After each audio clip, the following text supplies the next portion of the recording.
దేవుని సన్నిధిలో ఈరోజంతా కూడా ఈ పనులు మీ యొక్క ప్రతి పరిస్థితులు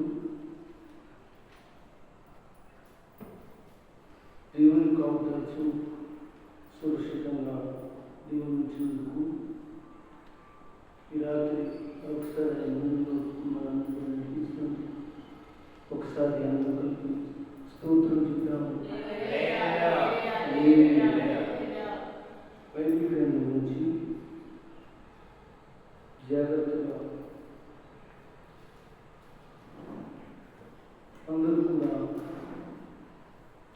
చూడాలని తెలియజేస్తున్నాను. కీర్తన గ్రంథము 34వ కీర్తన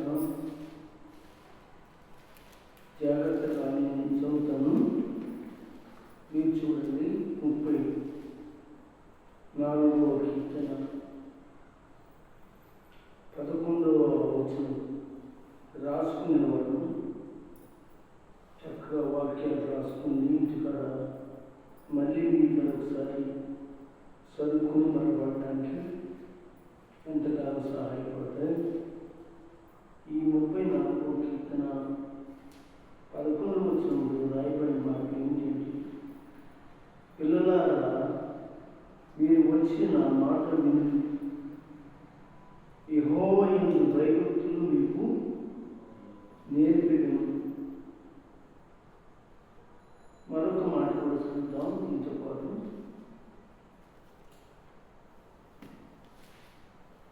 ఎబ్రీయులకు రాసిన పత్రిక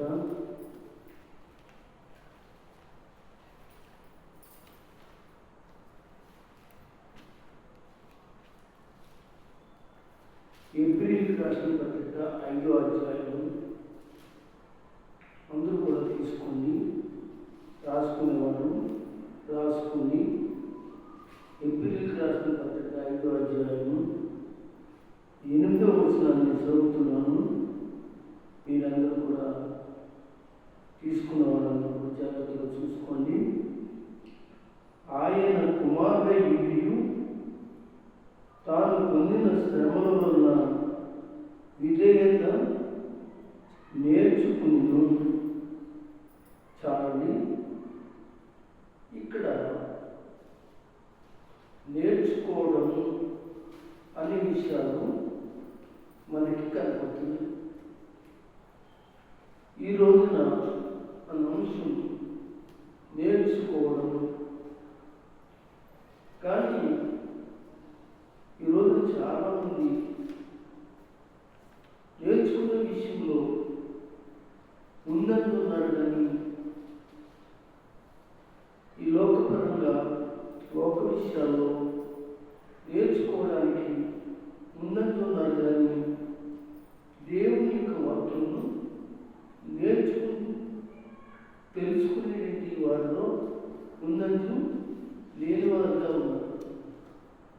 అయితే ఇక్కడ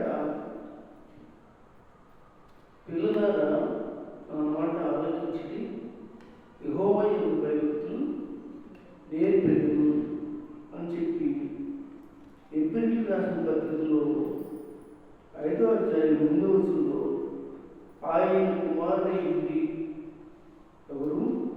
యేసు ప్రభువు వారు. యేసు ప్రభువు వారు ఆయన కుమారుడై ఉండి తాను పొందిన శ్రమల వల్ల విధేయత నేర్చుకున్నాడు. ఇక్కడ యేసు ప్రభువు వారు నేర్చుకున్నాడు. యెహోవాకు భయభక్తులు గలవారు భయభక్తులు నేర్పుతాను అని కీర్తన గ్రంథంలో మనకి చెప్తూ ఉంది. అయితే దేవుని సంఘం ఈ రోజున దేవుని సన్నిధిలో నేర్చుకోవలసిన వారుగా ఉన్నారు. అయితే నేర్చుకోవాల్సిన వారుగా ఉండి కూడా వాళ్ళు ఎలా ఉంటున్నారంటే నేర్పించిన వాడిగా ఉంటున్నారు.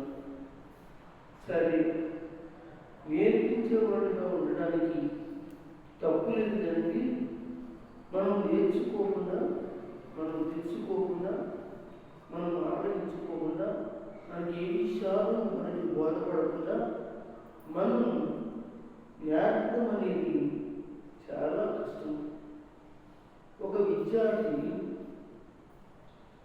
పై తరగతిలోకి వెళ్ళడానికి ఆ మాస్టర్ బాగా నేర్చుకున్నవాడైంది, బాగా తెలుసుకున్నవాడైంది ఆ సబ్జెక్టు. ఆ యొక్క స్కూల్లో నేర్పితే ఆ నేర్చుకున్నవాడు ఏం చేస్తాడో తెలుసంటే, చెప్పిన విషయాలు చాలా రేపు తనకి ఉపయోగకరంగా ఉంటుంది. అయితే ఈ రోజున చాలామంది సంఘాలలో నేర్చుకోవడానికి మాత్రం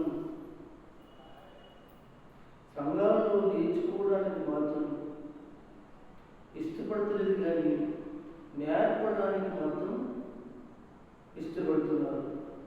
ప్రార్థన నేర్చుకోవడానికి ఇష్టపడతలేదు, కానీ ప్రార్థన నేర్పడానికి మాత్రం ఇష్టపడుతున్నారు. దానికి ప్రార్థన రాదు, ఎవరినో నేర్చుకోమంటారు. తనకి పాట రాదు, ఎవరినో పాడమంటారు. తనకి ఇదేదో లేదు, ఎవరినో విధేయతగా ఉండమంటారు. వాడు నీతిమంతులుగా ఉంటూ వాడు నీతిమంతులుగా ఉండమని చెప్తారు. వాడు దేవునికి గౌరవింపుడు, కానీ దేవునికి గౌరవమని నేర్పిస్తూ ఉంటారు. కానీ మనం మొదటిగా ఏం చేయాలి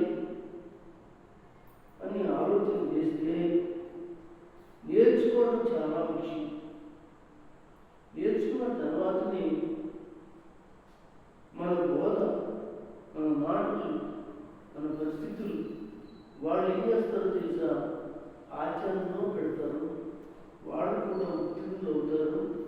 వాళ్ళు కూడా గొప్పవాళ్ళుగా తీర్చిదిద్దుతారు, మంచిగా ఉంటారు. కనుక ఈ లోకంలో ఏది నేర్చుకున్నా వృధా. ఈ లోకంలో ఏది నేర్చుకుని వచ్చినా అవన్నీ కొంతవరకు మాత్రమే మనుషులకు మనకు వస్తాయి. అయితే దేవుని యొక్క సంగతి నేర్చుకునే వారికి ఈ జీవితం ఇక్కడే కాదు, కానీ పరలోకంలో కూడా ఎంతో చాలా శ్రేష్టంగా తన జీవితాన్ని కొనసాగించుకోగలుగుతాడని తెలియజేస్తున్నాం. అందుకే ఏం చేయాలి అంటే నేర్చుకోవాలి. బైబిల్ మనకి ఏం నేర్పిస్తుంది, బైబిల్ మనకి ఏం నేర్పించాలని చెప్తుంది. కనుక ఈ రాత్రి కాలంలో కొన్ని సంగతులు మనం నేర్చుకోవడానికి ఇష్టపడతాం. ఇష్టపడిన వాడే నేర్చుకోగలుగుతాడు. ఇష్టపడిన వాడే కష్టమైనా నేర్చుకుంటాడు. ఇష్టపడిన వాడే ఆ యొక్క మాటకు గౌరవిస్తాడు. కనుక నేర్చుకోవడానికి మాత్రం దేవుని మాట విషయంలో ఎంతగానో ఇష్టపడాలని తెలియజేస్తున్నాం. బైబిల్ గ్రంథంలో నేర్చుకోవడం కొన్ని ఉన్నాయి.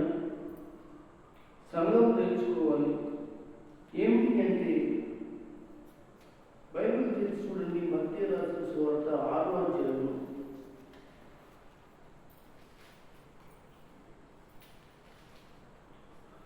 మత్తయి రాసిన సువార్త 6వ అధ్యాయం.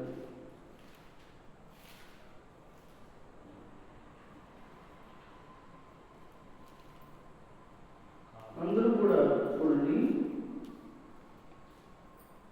ఏం నేర్చుకోవాలంటే, దేవునికి ప్రధాన స్థానం ఇవ్వడం నేర్చుకోవాలి.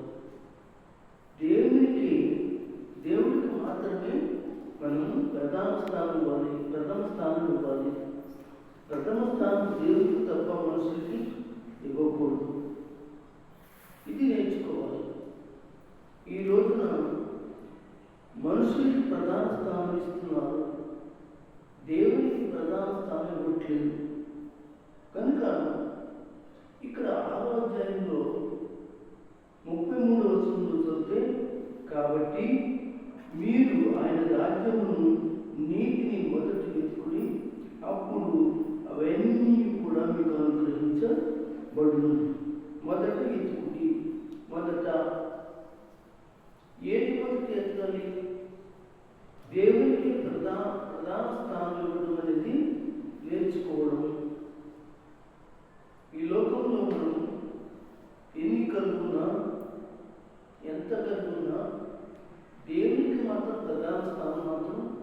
ప్రథమ స్థానం మాత్రం దేవునికి ఇవ్వాలి. తర్వాతే మన బిడ్డలకు ఇవ్వచ్చు, మన భర్తలకు ఇవ్వచ్చు, భార్యలకు ఇవ్వచ్చు, చుట్టాలకు ఇవ్వచ్చు, సంఘానికి ఇవ్వచ్చు, బంధుమిత్రులకు ఇవ్వచ్చు. తర్వాత మొదటి స్థానం ఇవ్వాలంటే దేవునికి మాత్రమే ఇవ్వాలి. ఇది నేర్చుకోవట్లేదు. దేవునికి ప్రధాన స్థానం ఇద్దాం అని నేర్చుకోవట్లేదు. ఈరోజు ప్రార్థన ఉంటుంది, దేవునికి ప్రధాన స్థానం ఇద్దాం. ఈరోజు స్వార్థ కూడిక ఉంటుంది, ప్రధాన స్థానం దేవునికి ఇద్దాం. ఈరోజు అనగా స్థుతి కూడా ఉంటుంది, దేవునికి ప్రధాన స్థానం ఇద్దాం. ఈరోజు దేవునికి ప్రధాన స్థానం. ఈ ప్రార్థనలో ప్రధాన స్థానం దేవునికి ఇవ్వాలి, ఈ పాటలో దేవునికి ప్రధాన స్థానం ఇవ్వాలి, ఈ పరిశుద్ధతలో ప్రధాన స్థానం ఇవ్వాలి, ఈ నీతిలో ప్రధాన స్థానం ఇవ్వాలి, నీకున్నటి ప్రతి దానిలో కూడా ప్రధాన స్థానం ఇవ్వాలి, ఈ రాబడిలో ప్రధాన స్థానం ఇవ్వాలి, ఈ దశమ భాగంలో ప్రధాన స్థానం ఇవ్వాలి. ఇలాగా దేవుని సన్నిధిలో దేవునికి మొదటి స్థానం ఇచ్చిన వాళ్ళే దేవుని బిడ్డలారా దేవుని కృపను పొందుతారని తెలియజేస్తున్నాను. అందుకే మనం నేర్చుకోవాల్సింది ఏమన్నాడు దేవుడు, పిల్లారా నా మాట ఆలకించుడి, యెహోవా యందు భయభక్తులు నేర్పిస్తాను అని కీర్తన గ్రంథము 34:11 మనం చదువుకున్నాం. ఏప్రిల్ రాసిన పత్రిక చదువుకున్నాం 5:8 ఆయన కుమారుడైండి, యేసుక్రీస్తు కుమారుడైండి, ఆయన శ్రమ పొంది విధేయత నేర్చుకున్నాడట. అంటే దేవుని కుమారుడే నేర్చుకున్నాడు అనండి. దేవుని కుమారుడే నేర్చుకుని మనకి నేర్పడానికి ఈ లోకంలో అతను ఎంత యోగ్యుడో ఆలోచన చేస్తే దేవుని పిల్లరా మనం నేర్చుకోకుండా ఎదరవాళ్ళకి నేర్పడానికి మనం ఆలోచించడం చాలా శుద్ధ తప్పని నేను తెలియజేస్తున్నాను. అయితే ఇక్కడ అంటాడు, నేర్చుకునే దానిలో మొదటగా ఆయనకి స్థానం ఇవ్వాలి. అదే అంటున్నాడు. కాబట్టి మీరు ఆయన రాజ్యమును ఏదైతే ఉందో ఆయనకి మొదటి స్థానం ఇవ్వాలి. ఆయన రాజ్యానికి మొదటి స్థానం ఇవ్వాలి. ఈ లోకంలో కాదు, ఈ లోక రాజ్యానికి, లోక యొక్క రాజకీయాలకి మొదటి స్థానం ఇవ్వకూడదు, ఈ లోక ప్రజలకి మొదటి స్థానం ఇవ్వకూడదు. అలాగే ఈ లోక నీతికి ప్రథమగా స్థానం ఇవ్వకూడదు. దేవుని యొక్క నీతిగా మాత్రమే మొదటిగా మనం ప్రధాన స్థానం ఇవ్వాలి. ఎందుకు అంటే మనం ఆయనకి, ఆయన నీతికి మొదటి స్థానం ఎందుకు ఇవ్వాలంటే ఆయన నీతిమంతుడు అయ్యింది, మనం పాపులై ఉన్నాము. మన పాపాలు అనగా ఆయన రక్తంలో కడిగి మన నీతిమంతులుగా చేశాడని అనగా రోమీయులకు రాసిన పత్రిక 5:1 చెప్పబడుతుంది. కనుక అనక్కర్లేదు.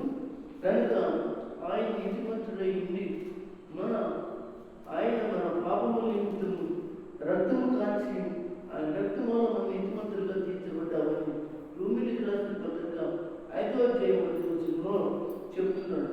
అందుకే ఆయనకు మొదటి స్థానం మనం ఇవ్వాలి. మనం ఎవరై ఉన్నాము అని ఆలోచన చేయాలి. ఎందుకంటే ప్రతి విషయంలో దేవుడికి మాత్రమే ఇవ్వాలి. ప్రతి విషయంలో దేవుడికి ఇస్తేనే దేవుడు మనం ఏం చేస్తాడంటే ఆ స్థానంలో ఉండి ఆయన ఆరాధించబడతాడు, ఆ స్థానంలో ఉండి ఆయన మహిమపరచబడతాడు, ఆ స్థానంలో ఉండి ఆయన గౌరవించబడతాడు, ఆ స్థానంలో ఉండి ఏం చేస్తాడంటే ఆయన ఊరి గణపరచబడతాడు. ఎందుకంటే ఆ స్థానాన్ని ఆయన ఇచ్చారు కనుక మీ ద్వారా ఎన్ని ఆయనకు కలగడానికి మొదటి స్థానాన్ని ఆయనకు ఇవ్వాలి. దేవునికి ప్రథమ స్థానాన్ని ఇవ్వాలని నేర్చుకోవడం చాలా అవసరం. ఇంకా ఏం చెప్తున్నాడో చదువుతాం. ఇంకేం నేర్పుతున్నాడో నేర్చుకుందాం. కీర్తనలను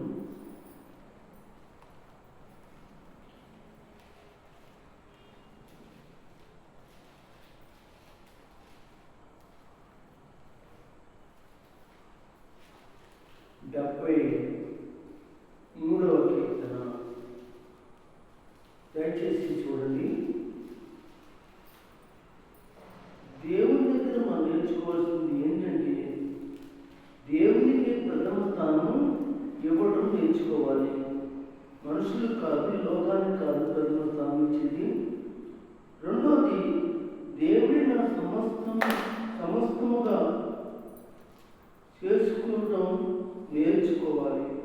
దేవుడే నాకు సమస్తం, ఇంకెవరు లేరు అని మనం నేర్చుకోవాలి.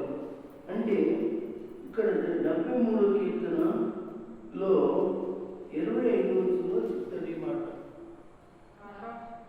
ఆకాశముందు నీవు తప్ప నాకు ఎవరు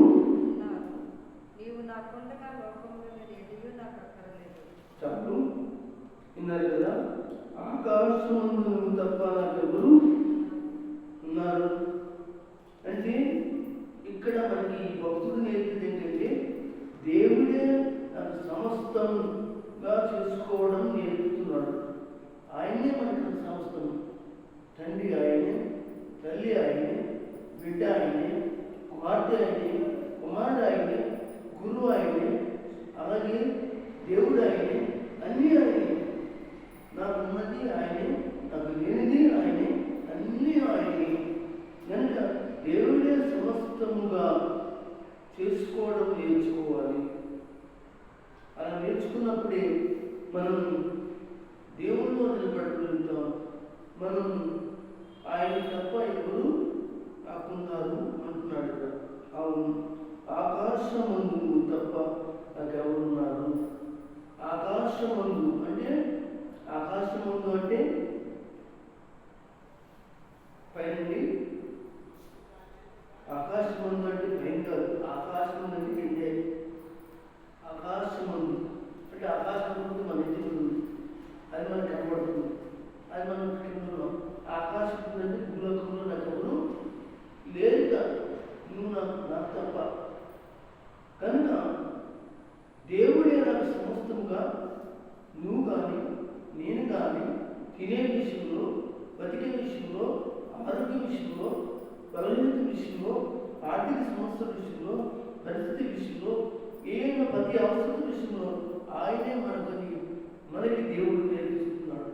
ఆయన చేయకపోతే మనకి ఏమి కూడా జరగవు. అందరూ స్తోత్రం చెప్పండి.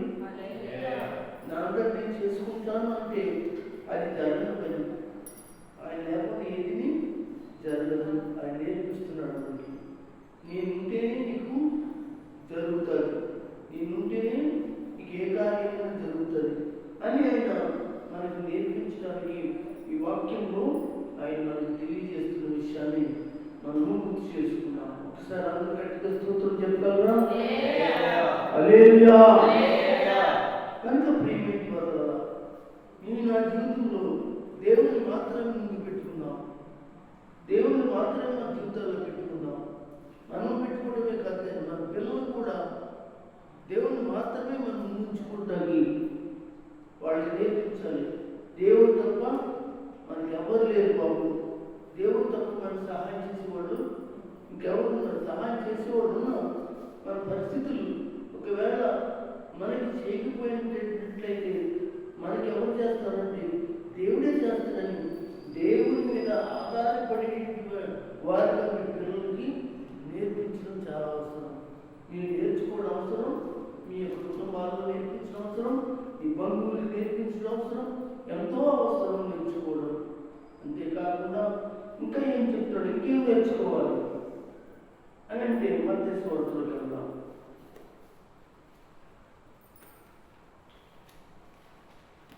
మత్తయి సువార్త 3వ మాట ఏమిటి అంటే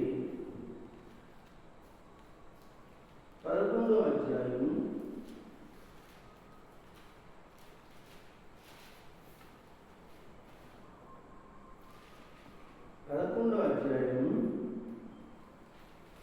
28, 29 చదవండి.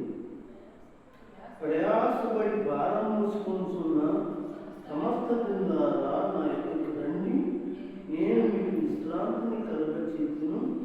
నేను స్వాత్వికుడును, దీన మనసు గలవాడును. మీ మీద నా కాడిని ఎత్తుకుని నా వద్ద నేర్చుకోండి, అప్పుడు మీ ప్రాణములకు విశ్రాంతి దొరుకును. దేవునికి మహిమ కలుగును గాక. యేసులో విశ్రమించడం నేర్చుకోవడం మనకి చాలా అవసరం. అవసరం.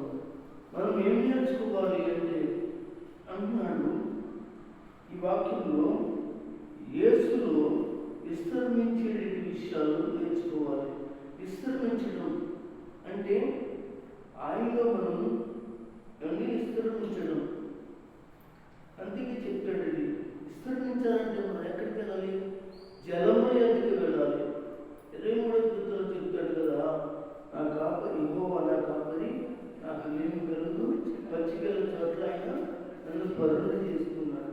పచ్చికల చోట్లు అంటే పరులు చేస్తాడంటే, పరులు చేసినప్పుడు వాక్యం చేత నేను ఏం చేస్తాడు? విస్తరించే వాడిగా చేస్తున్నాడు, పరులు చేస్తున్నాడు, నీకు ప్రశాంతత ఇస్తున్నాడు, నీకు నెమ్మదిస్తున్నాడు, నీకు ప్రతి పరిస్థితిలో అనుకూలపరుస్తున్నాడు. అంటే ఆయన వల్ల తప్ప విశ్రాంతి మనకి జరగట్లేదు. పచ్చిగల చోట్ల ఆయన ఏం చేస్తున్నాడు? పరులు చేస్తున్నాడు. శాంతికరమైన జలముల యొక్క నన్ను నడిపిస్తున్నాడు. శాంతి విశ్రాంతి, శాంతి విశ్రాంతి అని మనకి వాక్యం చదివిస్తున్నది. కనుక ఈ వాక్యంలో యేసులో విస్తరించడం నేర్చుకోవడానికి ప్రభు చెప్తున్నాడు, పిలుస్తున్నాడు, ఆయన రమ్మంటున్నాడు. ప్రయాసపడి భారం మోసుకుంటున్న వారు. అవును కదా, ఈ లోకంలో ఇప్పటికీ చాలామంది భారం మోసుకుంటున్నారు, కానీ దేవుని దగ్గరికి రాలేకపోతున్నారు. దేవుని దగ్గరికి వచ్చి మోకరించలేకపోతున్నారు. దేవుని దగ్గరికి వచ్చి అడగలేకపోతున్నారు. ఇప్పటికీ అన్ని జనులు కానీ క్రైస్తవులు కానీ అనేక మంది మరి వారు మగవాళ్ళు కానీ ఆడవాళ్ళు కానీ ప్రయాసపడుతున్నారు. ఎన్నో తిప్పలు పడుతున్నారు, ఎన్నో ఇబ్బందులు పడుతున్నారు, ఎన్నో ప్రయాసాలు పడుతున్నారు. కానీ దేవుని యొద్దకు వచ్చి నేర్చుకుని ఆయన దగ్గర ఆయన యొక్క మాటని ప్రార్థించి చక్కటి విశ్రాంతి ఆయన ద్వారా పొందుదామని ఆలోచన ఎవరికి కలిగి ఆయన దగ్గరికి రాలేకపోతున్నారు. కనుక ఈ ప్రయాసపడుతున్నటువంటి వారికి దేవుడు చక్కటి అవకాశం ఇస్తున్నాడు. ప్రయాస ఎందుకండి? ఈనాడు యవనస్తులు ప్రయాసపడుతున్నారు. చాలామంది యవనస్తులు అంటే ప్రభు నమ్మన్న వాళ్ళు కూడా ప్రయాసపడుతున్నారు.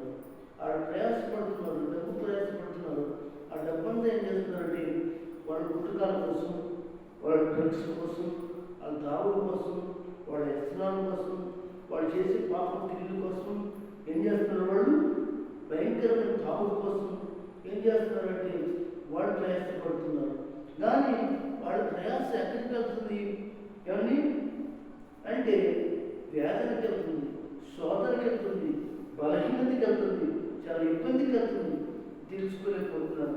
వాళ్ళు యవనస్తులనే కాదు, పెద్దవాళ్ళు అన్నమాట, వారిలో కూడా ఇలాంటి పరిస్థితులు కలిగిన వారుగా అనేక మంది ప్రయాసపడుతున్నారు. కానీ దేవుని దగ్గర కూర్చుని, దేవుని దగ్గర నేర్చుకుని, దేవుని దగ్గర మనం భక్తి కలిగి ఉందామని ఆలోచన కలిగిన వారుగా ఎవరు లేకపోతున్నారు. ప్రయాసపడి భారం మోసుకుంటున్న సమస్త జనులారా, ఒక్కరు కాదు, ఇద్దరు కాదు, అందరికీ ఆహ్వానమే. వెల్కమ్, ఆయన కమాన్, రండి అని ఆహ్వానం ఆయన జరుగుతున్నాడు. ఇలా అంటున్నాడు, నా వద్దకు రండి. ఏమండి, ఈ రోజున మీరందరూ రండి, నేను నా భారం మోస్తాను అని చెప్పగలనా? నేను అసలు నేను పోయగలనా? మీరు వచ్చి పాస్టర్ గారు మా భారం పోయండి అన్నారు అనుకోండి, నా వల్ల అవుతుందా? సరే అవుతుంది అనుకోండి. ఒకరోజు భోజనం పెడతాను, 2 రోజులు భోజనం పెడతాను, వదిలిపెట్టిన ఆహార సంబంధమైంది.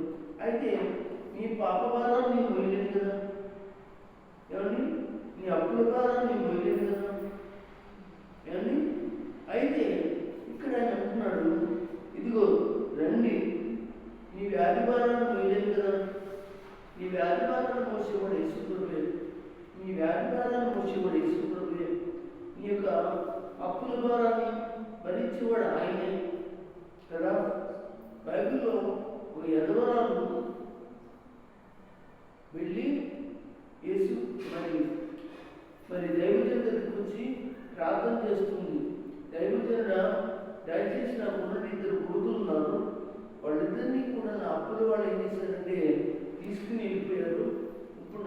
పరిస్థితి ఎలాగా, అప్పు తీర్చకపోతే నా బిడ్డల్ని పంపడు అని చెప్పేసి అన్నప్పుడు ఆ దైవజనుడు, అమ్మా నువ్వేం బాధపడకు, నీ దగ్గర పాత్రలు ఉన్నాయా అని అడుగుతాడు. ఉన్నాయని చెప్తాడు అని. అప్పటికి ఈ అప్పు ఎవరు చేశారు అంటే తన భర్త చేశాడు అనమాట. ఆయన కూడా దైవజనుడే, ఆయన కూడా దైవజనుడు ఒకడనమాట ఆ రోజులు. అయితే కనుక నా ఏలినవాడ, నా భర్త ఏమిటి వాడికి తెలుసు కదా, ఆయన మరి ఎలాంటి వాడు నీకు తెలుసు, అతను చేసిన అప్పు అతను ఎందుకు చేసాడో తెలుసు అంటే నా కొరకు, నా కుటుంబం కొరకు, నా యొక్క ఇంట్లో అవసరం కొరకు చేశాడు. కనుక ఇప్పుడు నా బిడ్డలు తీసుకుని వెళ్ళిపోయారు, నా బిడ్డలు నాకు కావాలి అడిగినప్పుడు మీ ఇంట్లో ఏమున్నాయి అంటే పాత్రలు ఉన్నాయి. ఏమున్నాయి? పాత్రలు ఉన్నాయి. ఉన్నాయా? అయితే ఇరుగు వాళ్ళ దగ్గరికి వెళ్ళి కొన్ని పాత్రలు తెచ్చుకుని మరి దగ్గర పెట్టుకు, ఇంకేమున్నాయి ఇంట్లో? నూనె, ఒక చుక్క నూనె ఉంది అని చెప్తే, ఇంట్లో ఉన్న పాత్రలో ఉన్న నూనె ఒక్కొక్క చుక్క ఒక్కొక్క పాత్రలో వేయము. అలాగే ఇరుగు పొరుగు వారి దగ్గర నుంచి కూడా తీసుకుని వచ్చే పాత్రలో ఒక చుక్క వేయము అని చెప్పాడు. అలాగే ఆమె చేసింది. ఆ పాత్రలన్నీ నూనె. అయితే ఆ యొక్క మరి ఎవరండి ఎలీషా దగ్గరికి నడబడిన ఆ దైవజనుడి దగ్గరికి వెళ్ళి, అయ్యా పాత్రలన్నీ అన్నీ నిండిపోయాయి, ఇంకా పాత్రలు లేవా అని అడిగాడు. లేవండి, మొత్తం నిండిపోయి. చూడండి ఎంత కృతజ్ఞతరాలు. ఇందులో మీకు కృతజ్ఞత ఎలా కనపడుతుంది అంటే అని ఆపద వచ్చినప్పుడు దైవజనుడు అవసరం. ఆపద తీరిపోయిన తర్వాత దైవజనుడు అవసరం లేదు, ఏమి చెప్పనక్కర్లేదు, చేయనక్కర్లేదు, ఆ టైప్లో ఉంటారు. తిరిగి ఆమె దైవజనుడికి ఏం చెప్తున్నాను, దైవజనుడా పాత్రలన్నీ కూడా ఏమయ్యాయి తెలుసా, నిండిపోయాయి. ఏం చేయమంటావు అని అడుగుతుంది. చూసారా? అప్పుడు ఆ దైవజనుడు అనొచ్చు, నాకు సగం పాత్రలు పట్టుకొచ్చి సగం పాత్రలు అని నువ్వేం చేసుకుంటావు, అమ్ముకుని అప్పు తీర్చుకో అనొచ్చు. కానీ దైవజనుడు అలాంటి వాడు కాదు. దైవజనుడికి అటువంటి బుద్ధి ఉండదు. నీకున్న దానిలో దైవజనుడు ఉన్న దానిలోనే బతుకుతాడు. దైవజనుడు ఉన్న దానిలోనే ఆయన బతకడానికి దేవుడు అవకాశం కల్పిస్తాడు. అయితే అమ్ముతా అంటాడు, అమ్మా ఈ పాత్రలన్నీ కూడా తీసుకుని వెళ్ళి అమ్మి ఏం చేస్తావు, నూనెంత కూడా అమ్మి ఏం చేస్తావు అంటే నీవు నీ యొక్క బిడ్డల్ని గుర్తు తెచ్చుకోమని చెప్పాడు. దేవుడికి స్తోత్రం చెప్పండి, చెప్పండి. చూసారా? ఇప్పుడు ఎవరి మీద భారం పెట్టింది ఆమె? దేవుని మీద భారం పెట్టింది. ఆ భారం ఏమైంది? దేవుడు సహాయం చేశాడు లేదా? మనుషుల మీద భారం పెట్టేవరకు నీ జీవితం ఎప్పుడు కూడా ఎలా ఉంటుందంటే శూన్యంగానే ఉంటుంది. దేవుని మీద భారం పెట్టాలి. కానీ ఈమె దైవజనుడికి దగ్గరికి వెళ్ళి సహాయం కోరాక ఆమె మళ్ళీ తిరిగి వెళ్ళి దైవజనుడా నీ సహాయం వల్ల, నీ ప్రార్థన వల్ల, దేవుడి సన్నిధిలో చేసిన ప్రార్థన వల్ల, ఇదిగో నేను కూడా చేస్తున్న ప్రార్థన వల్ల నా యొక్క అక్రత తీరింది, కనుక ఏం చేయమంటావు అని అడిగిందండి. ఈరోజు విశ్వాసంలో చాలామందికి ఆ కృతజ్ఞత లేకుండా పోయింది. ఆ కృతజ్ఞత లేకపోవడం వల్లే చాలా కష్టాలు పరిస్థితులు ఎదుర్కోవడం జరుగుతుంది. కనుక దేవుని బిడ్డలారా మీరు గమనించింది. అలాగే దైవజనుడు ఏమి నష్టపోడు, ఆ దైవజనుడు ఏమి కష్టపోడు, దైవజనుడికి ఏమి తక్కువ కాదు. చెప్తే ఇమ్మని అడుగుతాడా? ఆయన ఏం ఇమ్మన్నాడు? దేవుని బిడ్డలారా ఆలోచించింది. దేవుని స్తోత్రం చెప్పండి. పూర్వకాలం మాట చెప్పాడు తెలుసా మీకు? అదేంటి తెలుసా? ఏంటంటే ఆ మాట ఏదో ఒక మూలన పడితే సారంటండి. ఇది చేనంత పండక్కర్లేదునే, ఏదో ఒక మూలన పడితే ఆడు గుప్పియుడైపోతాడు. కనుక అలాగే ఎవరో ఒకరు సంఘం అంతమందికి ఉన్నా ఎవరో ఒకరు సరైన వాళ్ళు ఉంటే ఆ దైవజనుడికి చాలు, అద్భుతంగా బతికేస్తాడు. మరి కొంతమంది ఏమనుకుంటారంటే నేను ఇస్తేనే బతుకుతారేమో, నేను ఇవ్వాలేమో, నేను చేయాలేమో అనేటువంటి ఆలోచన కలిగి అనగా కొన్ని కృతజ్ఞతలు చెప్పండి, కొన్ని కృతజ్ఞతలు మాట్లాడండి దేవుని దగ్గర. లేకపోతే దైవజనుడి దగ్గర ఆలోచించింది. కానీ ఆమె అయితే ఏం చేసిందంటే కృతజ్ఞతగా మళ్ళీ చెప్పి ఆమె దేవునికి కృతజ్ఞతలు తెలియజేసింది. దేవుడికి స్తోత్రం. ప్రయాసపడింది ఆమె ప్రయాస దేవుడు ఏం చేశాడు? సహాయం చేశాడు. ఎప్పుడు ఆమె కృతజ్ఞత గుణం కలిగి ఉందని తెలుసు దేవుడు సహాయం చేశాడు. ఎప్పుడు చేశాడు? ఆయన తెలుసు అని నీ పడక, నీ నడక, నీ ఆలోచన, నీ ఉద్దేశం, నువ్వు ఎలా ఉన్నావు, నువ్వేంటో, నువ్వు కృతజ్ఞత కలిగిన వాడు, కలిగిన దానిలో ఎలాంటి వాడు అన్నీ ఎరిగిన వాడు ఆయన. కనుక ఆయన ముందుగానే ఆయన ఏంటో తెలుసా, ఎరిగిన వాడు కనుక ఆమె సహాయం చేశాడు. ఆమె కృతజ్ఞత కలిగిన గుణం కలిగింది కనుక ముందుగానే దేవుడు ఏం చేశాడు? ఆమె సమస్యలన్నీ కూడా ఆయన రూపుమాపాడు. రైతులు కనుక దేవుని బిడ్డలారా, ఇక్కడ ప్రయాసపడి భారం మోసుకుంటున్నది ఆమె ఆ పరిస్థితిలో ఆమె కాదు, కానీ ఈనాడు దైవ సంఘంలో నుండి ప్రతి ఒక్క కుటుంబంలో, ప్రతి ఒక్క సహోదరులలో, ప్రతి ఒక్కరు యవనస్తుల్లో, ప్రతి ఒక్క స్త్రీల్లో, ప్రతి ఒక్కరు కుటుంబాల్లో ఈ యొక్క ప్రయాసలు, బాణాలు ఏది ఉన్నాయో అవన్నీ కూడా రండి నా దగ్గరకు, రండి నా దగ్గరకు, నేను మీకు విశ్రాంతి కలుగ చేస్తాను, నేను సాత్వికుడును, దేని మనసు గలవాడును, మీ మీద నా కాడి ఎత్తుకుని, నా కాడి ఎత్తుకోండి. మీరు ఎవరి కాడి ఎత్తుకోవాలండి? ఆయన పనులు చూడాలంట. ఏం చేయాలి? కాడి ఎత్తుకోవడం అంటే ఆయన పనులు చూడాలంట. కనుక కాడి ఎత్తుకుని నా వద్ద నేర్చుకోండి. అప్పుడు మీకు ఏమవుతుందంటే, అప్పుడు మీ ప్రాణములకు విశ్రాంతి దొరుకుతుంది. దేవునికి స్తోత్రం. మీకు ప్రయాసం అంతా కూడా పోతుంది, ప్రయాసం అంతా కూడా పక్కకెళ్ళిపోతుంది. నువ్వు ప్రశాంతంగా గొప్ప ఆశీర్వాదకరంగా ఉండగలిగిన వాడిగా దానిగా ఉంటామని దేవుని వాక్యం చెప్తుంది. అలాగే మరొక మాట చదువుతాం. నేర్చుకోండి. నేర్చుకోవడంలో తప్పేమీ లేదు. నేను నేర్పుతామంటే నువ్వు నేర్చుకున్న తర్వాత నేర్పించు, లేకపోతే నువ్వు అన్ని తప్పులే చెప్తావు. ఎందుకంటే నేర్చుకోలేదు కాబట్టి. అంతే కదండి, అన్ని తప్పులే చెప్తావు. కనుక దేవుని వాక్యంలో ఎఫెసీయులకు రాసిన పత్రికలో మరొక మాట చెప్తున్నాడు, చూద్దాం. ఎఫెసీయులకు రాసిన పత్రిక 3వ అధ్యాయం 18 వచనం ఒకసారి చదవగలరా? సరే, 15, 16, 17, 18 అన్నీ ఉంటాయి. ఒకసారి 15 చదివండి. మీరు అంతరంగ పురుషుని యందు శక్తి కలిగి ఆయన ఆత్మ వలన బలపరచబడినట్లుగా క్రీస్తు మీ హృదయములలో విశ్వాసము ద్వారా నివసించినట్లుగా తన మహిమైశ్వరము చొప్పున మీకు దయచేయవలనని మీరు దేవుని సంపూర్ణత యందు పూర్ణులగునట్లుగా ప్రేమయందు ఏరుపారి స్థిరపడి, చూడండి, వేరుపారి స్థిరపడి సమస్త పరిశుద్ధులతో కూడా దాని ఎడల్పును పొడుగును లోతు ఎత్తు ఎంతో గ్రహించుదంటే నేర్చుకుంటారు. విన్నారా?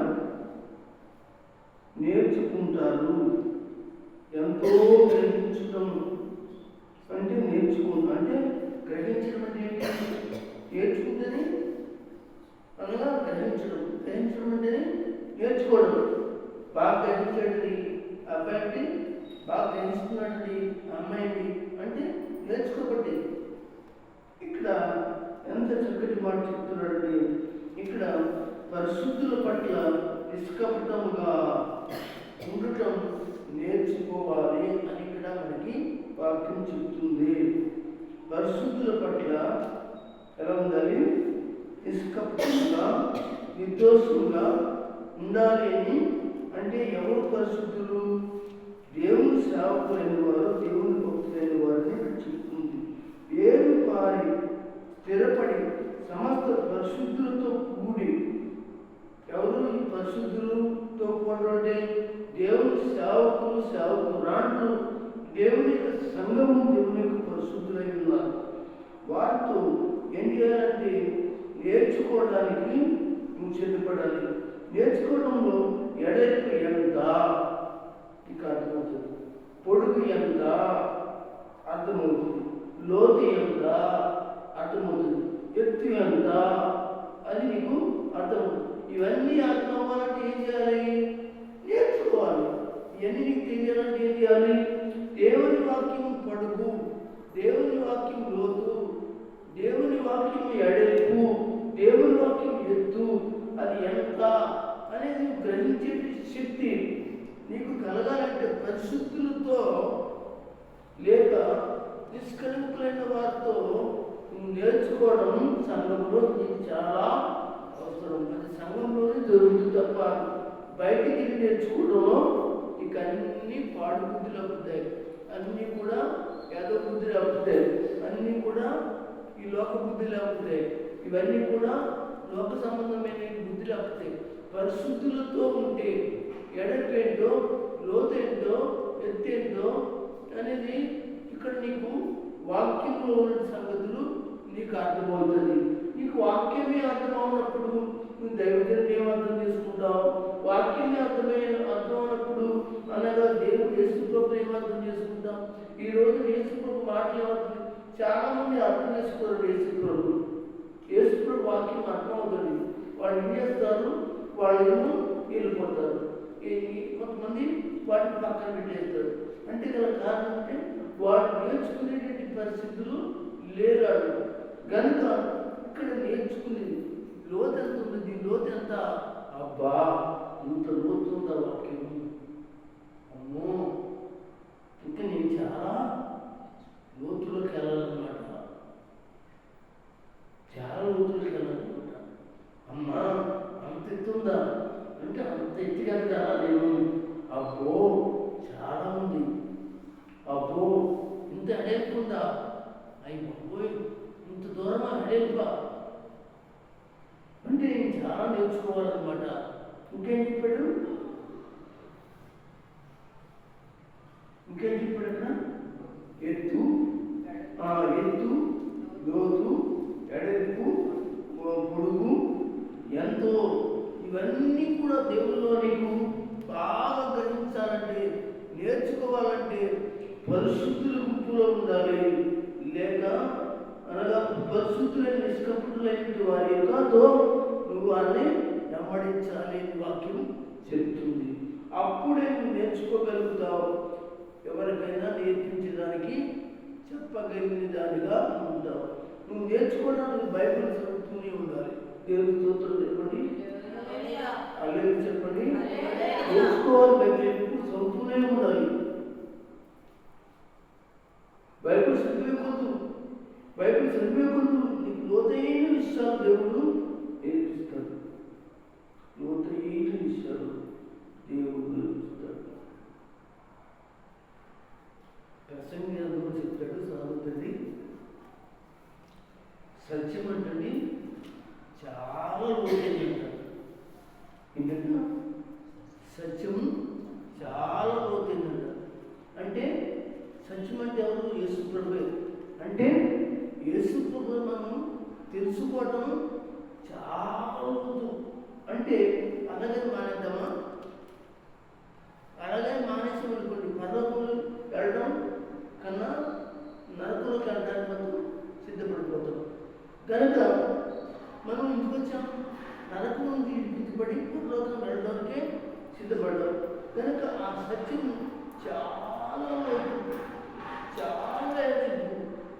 చాలా ఎత్తు అని మనకి తెలియజేస్తుంది. కనుక ఇది ఎవరు గ్రహించాలి అంటే దేవుని సంఘంలో ఉన్న వాళ్ళు గ్రహించడానికి నేర్చుకోవాలి. బైబిల్ ఆది కాండం నుంచి ప్రకృతి వరకు కూడా నేర్చుకోవాలి. నేను అదే చెప్తాను. బాగా నేర్చుకో బాగా చదువు. అందుకని చెప్పి చాలా రాత్రి వరకు బైబిల్ చదువుతూనే ఉంటాడు, చాలా రాత్రి వరకు చదువుతూ ఉంటాడు బైబిల్. అలాగే అనేకమైన పుస్తకాలు కూడా చదువుతూ ఉంటాడు. ఎందుకు? నేర్చుకునే కొద్దు దాని లోతేందో, బైబిల్ లోతేందో అర్థమవుతుంది, ఎంతేందో అర్థమవుతుంది, అడగేందో తెలుస్తుంది. ఇవన్నీ తెలియాలంటే ఇదిగో అతను సత్యముల గురించి బైబిల్లో ఉంది కనుక గ్రహించడానికి, నేర్చుకోవడానికి ఇష్టపడాలి. దేవుని స్తోత్రం చెప్పండి, గట్టిగా చెప్పండి. కనుక దేవుని సంఘం అదునప్పుడే కాదు కానీ సంఘంలో మరి యవనస్తులు పిల్లలు అసలు కనీసం బైబిల్ తీస్తారా?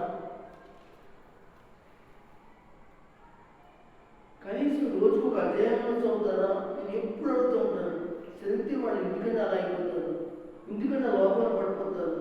ఏదో ఒక రోజున ఆ వాక్యం పట్టుకుంటుంది, చదవకే, ఆ వాక్యం చదవకే.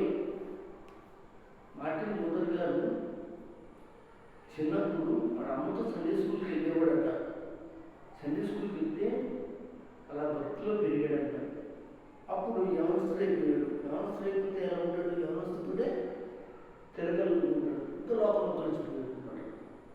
లోపల కలిసిపోయి ప్రార్థన రావడం మానేసి, వాక్యం చదువు మానేసి, ప్రార్థించడం ఇక్కడ మానేసి, చర్చిలో ప్రార్థించడం మానేసి, లోపలలో తిరుగుతూ మొదలెట్టాడు. ఇంకా మార్టిన్ గారు ఒక తల్లిగా ఏడుస్తూ మొదలెట్టింది. ఏడ్చి ఏడ్చి ఏడ్చి ఏడ్చి ప్రార్థన చేసి, ప్రభువా నా బిడ్డ రక్షించమని దేవుడు చెప్పాడు. ఇలా ప్రార్థన చేసినప్పుడు ఈవిడి దేవుని చుట్టూ కన్నీళ్ళు కాకుంటే ఎన్నోసార్లు మాటలు తిరుగుతుంటాడు. ఏడిపెట్టి ఈ బొబ్బరేంటి ఇలాంటి ఎన్ని ఇంట్లో చేయడానికి తెలియదు, ఏడవడానికి తెలియదని మార్టిన్ గారు చాలా ఇబ్బంది పెట్టేవాడట. అప్పుడు వాడు అమ్మ బైబిల్లో అది పేపర్లు ఉంటాయి కదండి, కొత్త నిబంధన పేపర్లు ఉంటాయి కదా, ఒక్కొక్క పేపర్ చింపి ఏం చేసినట్టు అటు వెళ్ళిపోకుండా జేబులో జేబులో పెడుతూ ఉండేది. ఏదో ఒక వాక్యం అతను పట్టుకుంటాడు. ఏదో ఒక రోజు తీగ మానడు, ఏదో ఒక రోజున అతను మరి తీసిన పుస్తకంగా మానడు అని చెప్పేసి ఇలా పెడుతుండగా ఒకప్పుడు ఒక పేపర్ అందులో జేబులో తిరుగుతూ సరిపడేది. చదివిన తర్వాత అతను వెళ్ళిపోతుంటే ఒక స్వరం పడిందంట, మార్టిన్ నువ్వు మరణపోతున్నావు అని చెప్పేసి అన్నప్పుడు బాధపడుతూ ఏడుతూ నేను చచ్చిపోతున్నావు అని చెప్పేసి ఏడుతూ మొదలెట్టాడు. అప్పుడు అతని జేబులో నుండి ఆ పేపరు అతని మరణాన్ని రక్షించేది యేసు ఒకడు ఉన్నాడని ఆ వాక్యం ద్వారా తెలుసుకుని ఇంటికి వెళ్ళి ఏడుతూ తల్లితో చెప్తే ప్రార్థన చేశాడండి. తల్లి ప్రార్థన చేసింది. కొన్ని రోజుల వరకు గదిలోంచి బయటకు రాలేదని ఏడుస్తూ తిండి లేక ఇంట్లోనే ఏడ్చి తన జీవితంలో తన యవ్వన పాపాలన్నింటినీ ఒప్పుకున్నాడట. అందరూ స్తోత్రం చెప్పండి. భయంకరమైన పాపాలన్నీ ఒప్పుకుని ఏడ్చి కొన్ని రోజుల వరకు బయట మాకు ఎవరికి చూపించలేదంట, బయట ఎవరితో మాట్లాడలేదంట, ఆ యొక్క తల్లితో కూడా మాట్లాడలేదంట. ఒక రోజున తన ప్రార్థన నుంచి బయటకు వెళ్తున్నాడట. దేవుని స్తోత్రం. పాత స్నేహితులు కనపడలేదు, దారాలు వెళ్ళిపోతుంటారు. కావచ్చు ఒక స్వరం పడుతుందా, ఒక బిల్డింగ్ మార్టిన్ వెనక్కి తిరుగు, నేను మర్చిపోయావా అని ఒక స్వరం పడుతుంటే అతను తనకొంచుకు వెళ్ళిపోతున్నాడు. ఏంటి స్వరం అంటే అంతకుముందు వెళ్ళిన ఇల్లు అనమాట. అండి నేను నీ ప్రియురాలిని, ఇదిగో నీ స్నేహితురాలి, వెనక్కి తిరుగు అంటే తలగా ఉంచుకుని వెళ్ళిపోయేటట్టుంది మార్టిన్ లూథర్.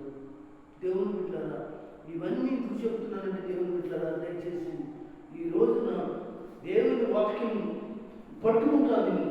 మార్టిన్ గారిని పట్టుకుంది కనుక ఈ రోజున ఏమండి మార్టిన్ లూథర్ చర్చలన్నీ కూడా ఈ రోజున మనం చూడగలుగుతున్నాం. ఆయన మార్టిన్ అనే ఆయన ఏం చేశాడో తెలుసండి, బైబిల్ సంఖ్యలు బంధించుకుంటే వాటిని బయట తీసుకొచ్చి ప్రజలందరికీ కూడా అన్నమాట దేవుని నీతిని, దేవుని యొక్క మరి పరిశుద్ధతను, మనుషుల పాపాలను అనే వాక్యం ఉన్న సంగతులను ఆయన రాసి బోర్డు అందించి అనేక మందికి తెలియజేశాడు కదా. అందరూ పెట్టి స్తోత్రం చెప్పండి. ఎవరండి? ఒక యవనస్తుడు. ఏమండి? ఎప్పుడు వాక్యం విన్నప్పుడు వాక్యం మధ్యలోనే వెళ్ళిపోతారు, వాక్యం మధ్యలోనే వెళ్ళిపోతారు, వాక్యం పూర్తి అవ్వకుండా వెళ్ళిపోతారు, వాక్యం స్టార్ట్ చేయకముందే వెళ్ళిపోతారు కొంతమంది. ఏమండి? ఎవరు మారుతారండి? వాక్యం విన్నవాడు మారుతారు, వాక్యాన్ని హృదయంలో ఉంచుకున్న వాళ్ళు మారుతారు, వాక్యాన్ని నేర్చుకున్నవాడు మారుతారు, వాక్యాన్ని తన జీవితంలో చేర్చుకుని దేవునితో బతికేవాడు మాత్రమే తన జీవితాన్ని మార్చుకుని ఈ లోకాన్ని విసర్జించి మంచిగా ఉండటం జరుగుతుంది. పరిశుద్ధులతో సావాసం చేస్తాడు. ఇక్కడ అదే అంటున్నాడు. ఏమంటాడు? ప్రేమ యందు అని వేరు పారి స్థిరపడి సమస్త పరిశుద్ధులతో కూడా ఏం చేస్తాడు? సమస్త పరిశుద్ధులతో కూడా ఏం చేస్తాడు? దానిలో ఎడల్పు ఎంతో తెలుసుకుంటాడు, దాని యొక్క ఎడల్పు ఎంతో తెలుసుకుంటాడు, దాని యొక్క లోతంతో తెలుసుకుంటాడు, దాని పొడవెంతో తెలుసుకుంటాడు, దాని ఎత్తెంతో తెలుసుకుంటాడు. పరిశుద్ధులతో ఉంటాడు తప్ప ఇంకెక్కడా ఉండడు. పాపాత్ములతో, దుర్మార్గులతో, తాగుబోతులతో అలాగే లోకంలో జీవిస్తున్న వారితో ఉండడు. పరిశుద్ధులతో ఉంటాడు. కనుక నేర్చుకునేవాడు మాత్రమే. ఎక్కడ నేర్చుకుంటాడంటే దైవజనుడు దేవుని సన్నిధిలో చెప్తుంటే వాక్యముల ద్వారా నేర్పించబడిన వాడే నేర్చుకుని పరిశుద్ధుల ముగ్గులో ఉంటాడు. సరే, మరొక మాట చెప్పుకుని మనం ఊహించుకున్నాం. 5వ మాట యాకోబు రాసిన పత్రిక చదువుతాం. 1వ అధ్యాయం యాకోబు రాసిన పత్రిక 4వ అధ్యాయం 4వ అధ్యాయం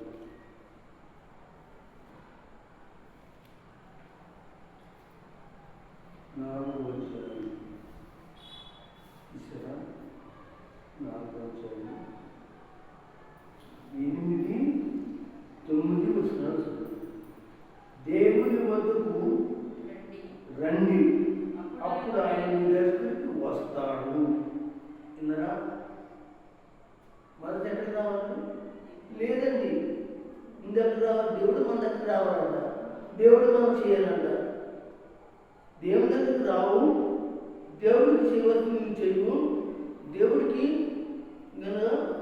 నువ్వు సమర్పించవలసి నువ్వు సమర్పించు, కానీ నీకేం చేయాలి? చేయాలండి. ఎంత అంటే ఏమిటి? ఏమండి? ఎంత న్యాయం అంటారు? అది అన్యాయం అంటారా? ఇక్కడ అంటున్నాడు, దేవుని వద్దకు రండి, అప్పుడు ఆయన మీ దగ్గరికి వచ్చి పాపులారా. ఏమన్నాడండి? సంఘంలో పాపులారా అనుకుంటారా? నేను పాపులారా, పాపాత్ములారా అని అనుకోండి, ఏం చేస్తారు? నేను పాపం చేస్తాను చూసివ్వండి కదా. అంటే వాళ్ళు అన్నాడు, రేపు మిన్నంటాడు, రా వెళ్తాం కదా. ఇంకే కొట్టడం తెలుపుతుంది అవసరం. పాపులారా, ఎప్పుడు చూసారా పాపాన్ని? చూడండి, దేవుడు మాట్లాడుతున్నాడు ఎవరిని? సంఘాన్ని. పాపులారా అంటున్నాడు. పాపులారా, మీ చేతులను శుభ్రం చేసుకోండి. చూస్తున్నారు వాక్యం? అమ్మా కృపమణి గారు ఎదురుపోతున్నారు. ఎక్కడున్నాండి? పాపులారా, మీ చేతులు శుభ్రం చేసుకునండి. శుభ్రం చేసుకోవాలి చేతులు. దిమస్కులారా, మీ హృదయమును పరిశుద్ధపరచుకునండి. యాక్కులు పడి, దుఃఖపడి, ఏడుగుడి, మీ నవ్వు దుఃఖమునకును మీ ఆనందము చింతనకు మార్చుకోండి. ఏమర్థమైంది ఇక్కడ? 9వ వరుసగా ఉంది కదా. ఏమర్థమైంది ఇక్కడ?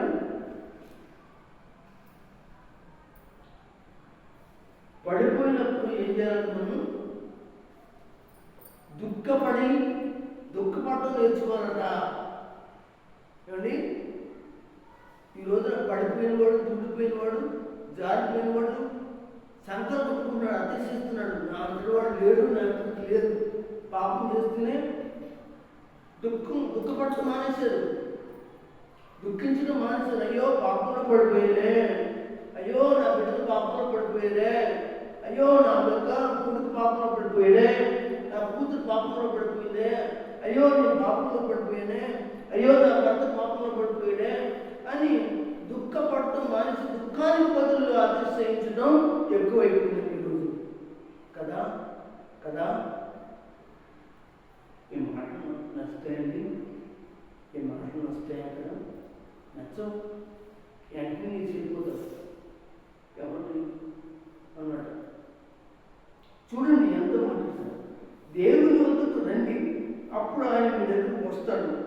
పాపులారా మీ చేతులను శుభ్రం చేసుకోండి, దిమ్మన్సుకులారా అంటే రెండు అభిప్రాయం గలవారు, గంట లాగా గంటలాగా, క్షణాలకు క్షణలాగా. దిమ్మన్సుకులు రెండు మనసులు, ఏమండి రెండు నాలుగు కలిగినట్టు వాళ్ళు దిమ్మన్సుకులు. ఇక్కడ మీ హృదయంలో శుద్ధి చేసుకోండి, యాక్కుల్లో పడండి. ఏం పడాలి? యాక్కుల్లో పడండి.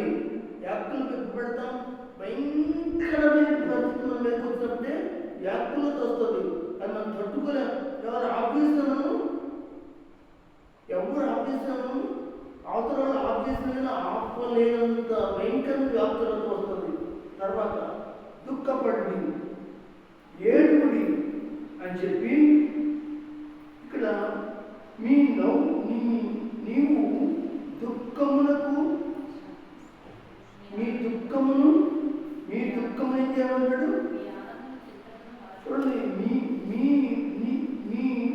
చదువు మన చదువుతాము తొమ్మిది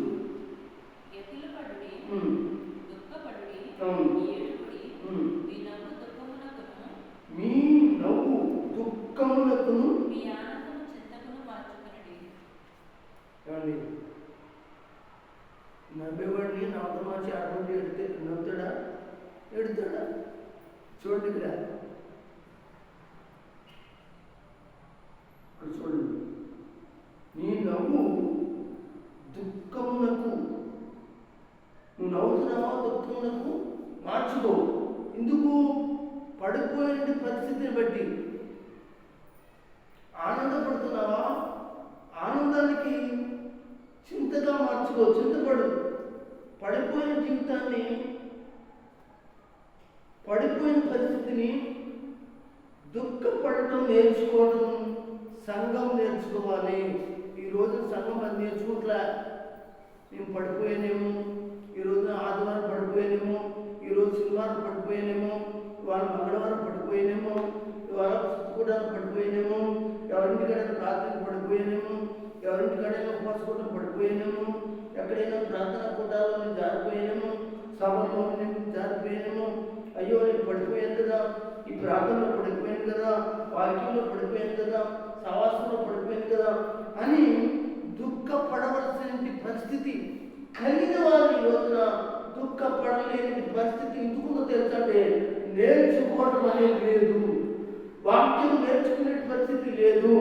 వాక్యం నేర్చుకునే పరిస్థితి ఉంటే వాడు వెంటనే దుఃఖపడి లేచి శత్రువా నేను పడిపోయానని నువ్వు నవ్వుతున్నావా, తిరిగి నేను గెలుస్తాను, నేను ఎలుగులో నేను నడుస్తానని చెప్పగలిగిన వాడుగా దానిగా ఉండగలుగుతారు. ఎప్పుడంటే తెలుసా?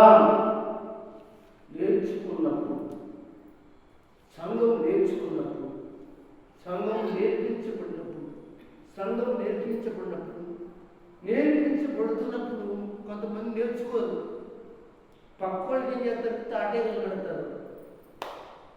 పాస్టర్గా నేర్పిస్తున్నారు, పాత్రగా నేర్పిస్తున్నారు. నేర్పించారు, మాకు తెలియదంటే బాధ, మేము చాలా గొప్పగా నేర్చాం.